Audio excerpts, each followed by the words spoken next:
Well, if we could get into the news, Gregor, this first I'm one, trying, George. You're the one talking about fried chicken. this first one coming at you. Coffee and tea consumption linked to lower stroke and dementia risk. Look at If me. you're an avid listener of this show, I feel like we have news about this every 2 episodes. Coffee linked to awesome blank blank disease. And if you're looking at this here, drinking coffee, tea, or both may be associated with a significantly lower risk of stroke and dementia, according to research published yesterday in the peer-reviewed journal PLOS Medicine. I don't know where journal PLOS is, but researchers from Tianjin Medical University in Tianjin, China, discovered the association after observing more than 365,000 participants. That's a lot of people. And I think that That's 1,000 people per day in a year. they recruited for this study all 365,000 people between 2006 and 2010, and they observed these people until 2020. That is a long study. Between the ages of 50 and 74. Wow. So they did. That's a long term. Yeah. That's a pretty legit study. Like I would like to know who's funding this, because It wasn't like that seems like 50 it would cost people. a fortune. It Right. does. Right. We didn't go to a local college and survey a bunch of college kids for You get a a free t-shirt. semester. Sign up here, get a T-shirt I and know. a credit card. And according to the study, of those 365,000, 5,000, roughly 5,000 participants developed dementia, and 10,000 developed a stroke. With people who reported regular consumption of coffee or tea experienced lower incidence of both. So I don't know if they did like a 50-50. Yeah, what's the benchmark then? If 5,000 developed dementia and 10,000 developed stroke, what? What Like they would had the a norm stroke. be? I don't know. Yeah, so is the norm would be in that age range would be 10,000 people get dementia and 20,000 would have a stroke? I don't know.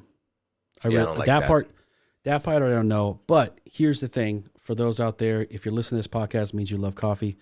According to the researchers, people who drank 2 to 3 cups of coffee per day, or 3 to 5 cups of tea, that's disgusting, fared better than non-coffee or tea drinkers. I'm good. I'm good for probably 2 cups a day. Could you I imagine will- drinking 5 cups of tea? No, I feel Just like drink tea's- water. I feel like tea dehydrates you, in my opinion. I don't know that. Maybe that's true. Maybe not. I just don't. My opinion is tea, depending on what kind, but usually it's going to give like a dry mouth feel when you drink it. Yeah, I don't like that. 100%, 100%. Yeah. So, but I'm good. I'm good for 1 to 2 cups in the morning, and then almost every day after lunch, I'll have like a cup of black coffee. Mm. So I like that. I like that quite a bit. Be like you when I grow up. Well, you know. What's up with the next up- Carhartt sweatshirt today? I wore it because I know how much you love it. Can't be having these brand names all on the thing. If you want to sponsor Just a Drip, go ahead and drop us a line at sponsorships at justadrip.com. Support indie, okay? Support the podcast. Support independent businesses, not What is- corporations.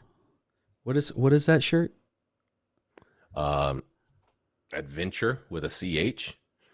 Simple Bits. Dan Cedarholm, simplebits.com. He's a graphic designer. Puts out a little bit of merch now and then. But let's That's move on with the incredible. news. It That's is incredible, actually. For those avid fans, all 9 million listeners of you that tune into the podcast, there's a liqueur out there, a Spanish liqueur named Licor, Licor 43. Wait, say those- that one more time? Liquor 43. Okay. If you're on the site right now, Gregor, for those that are watching at home. So this coffee, those that watched last year, we did Mr. Black's coffee liqueur. I think we did a cold fashion because Mr. Black's was a cold brew. I had seen a video. Somebody did a cocktail.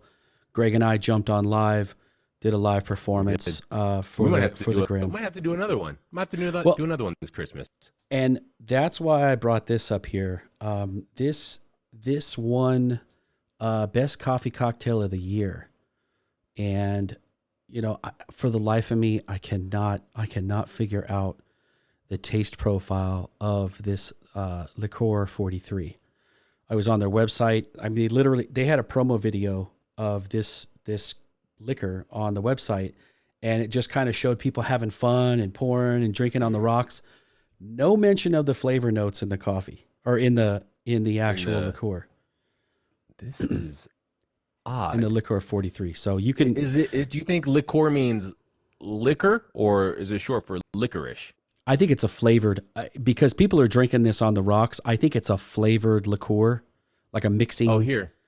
So I'm like a on their mixing website drink. and I'm on the page that is coffee and liqueur 43, and it says the liqueur side is floral, citric, botanic, and sweet. Is it a gin? Like, I don't know. That's a great question. I don't know where it falls other than it's a liqueur like a Grand Marnier or something like that. You could drink Grand Marnier straight, you but can. You just got to be ready for a sugary rush. It's right. a little bit too. It's a little too thick for me. So that's what she said.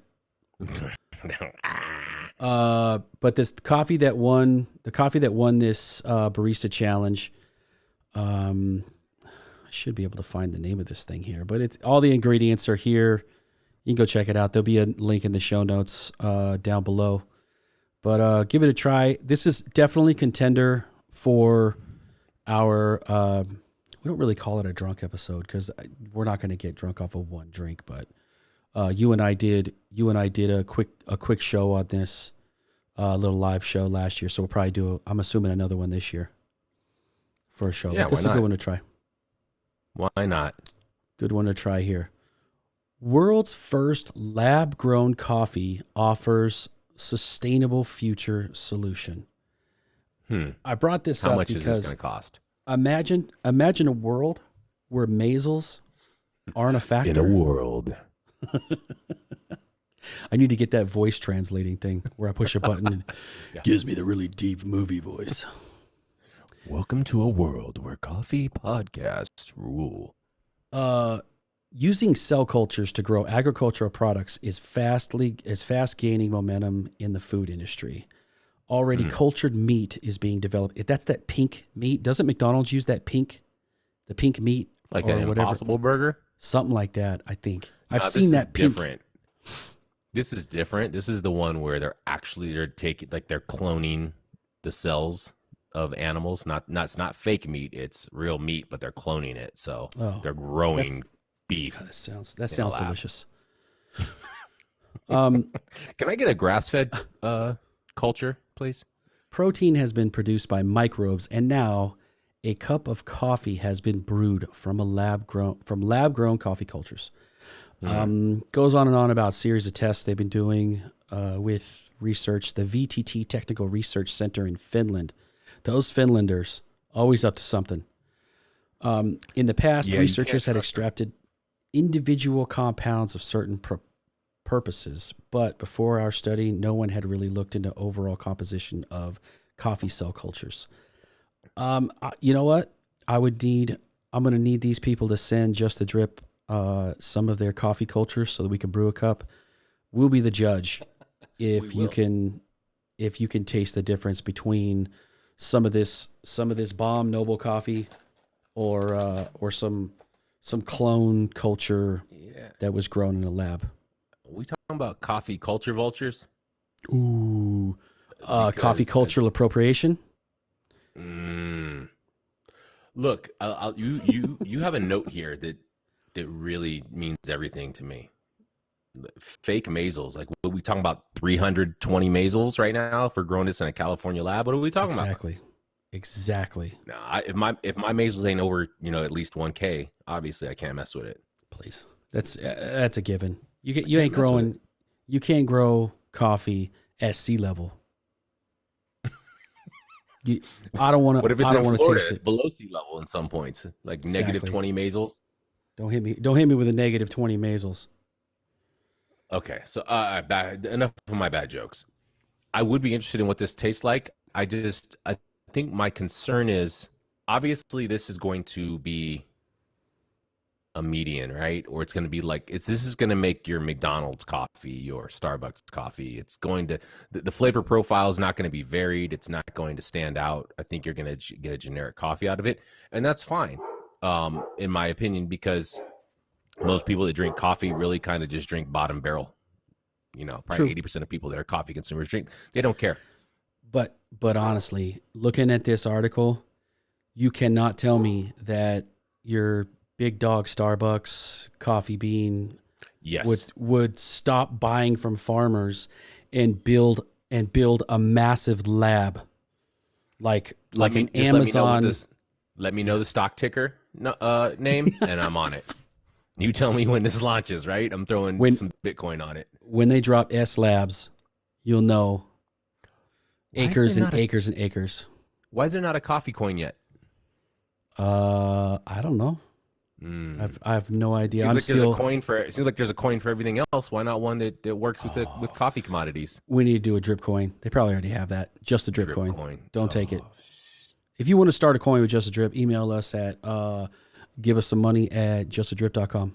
you know, $ DRP.